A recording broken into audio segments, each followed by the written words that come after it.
ایک دفعہ کا ذکر ہے، پہاڑیوں اور سرکشیوں کی ندیوں کے درمیان واقع ایک چھوٹے سے گاؤں میں مسٹر ویلو نامی ایک بوڑھا آدمی رہتا تھا۔ مسٹر ویلو اپنی دانش مندی اور مہربانی کی وجہ سے دور دور تک جانے جاتے تھے۔ وہ ہر روز گاؤں کے کنارے پر ایک شاندار درخت کے سائے میں بیٹھتا۔ اس کی لمبی سفید داڑھی ہوا کے جھونکے میں آہستگی سے بہہ رہی تھی۔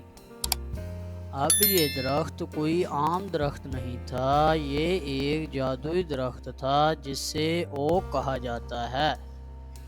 درخت کے پاس یہ طاقت تھی کہ وہ پاک دل لوگوں کو خواہشات دے سکے۔ کئی گاؤں والوں نے اپنی قسمت آزمائی لیکن کوئی کامیاب نہیں ہوا۔ ایک دھوپ کی صبح جب مسٹر ویلو سرکوشی اوک کے نیچے بیٹھے تھے، لیلی نام کی ایک نوجوان لڑکی اس کے پاس آئی۔ اس نے جادوئی درخت کی کہانیاں سنی تھیں اور اس کی مدد لینے آئی تھی۔ امید بھری نظروں سے اس نے مسٹر ویلو سے پوچھا کہ وہ اپنی خواہش کو کیسے پورا کر سکتی ہے۔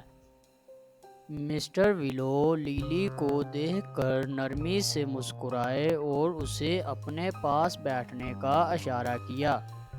اس نے اسے بتایا کہ درخت کا جادو اپنی خواہشات کو مکمل طور پر دینے میں نہیں ہے بلکہ ان لوگوں کی رہنمائی میں ہے جو اپنے خوابوں کو پورا کرنے کے لیے اس سے مدد مانگتے ہیں۔ لیلی نے غور سے سنا جب مسٹر ویلو نے استقامت، ہمت اور مہربانی کی کہانیاں شیئر کیں۔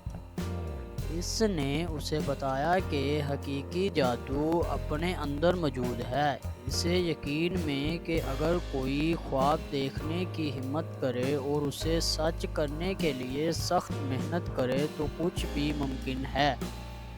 مسٹر ویلو کے الفاظ سے متاثر ہو کر لیلی نے اوک کے نیچے اپنے خواب کا بیج لگانے کا فیصلہ کیا۔ ہر روز وہ اسے امید اور نرمی سے پانی دیتی، عزم اور استقامت کے ساتھ اس کی پرورش کرتی۔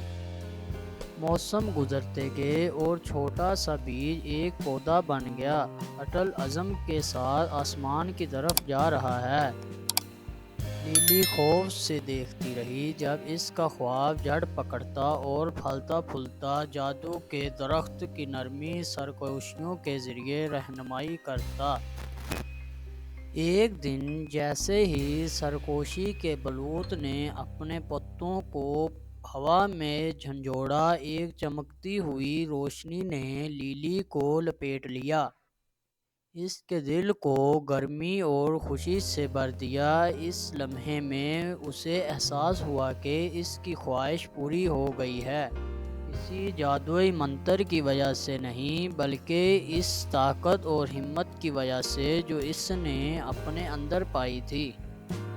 اس دن کے بعد سے لیلی نے اوک کا دورہ کرنا جاری رکھا، خواہشات پوچھنے کے لیے نہیں بلکہ اپنی فتح کی کہانیاں بانٹنے اور مسٹر ویلو کی حکمت سننے کے لیے۔ انہوں نے مل کر ان تمام لوگوں پر امید اور یقین کا جادو پھیلایا جو قدیم درخت کی شاخوں کے نیچے سکون کی تلاش میں تھے۔ اور اس طرح گاؤں کے دل میں بوڑھے آدمی کا افسانہ اور جادوئی درخت رہتا تھا جو نسلوں کو اپنے خوابوں کا تعاقب کرنے اور اپنے اندر موجود جادو کی طاقت پر یقین کرنے کی ترغیب دیتا تھا۔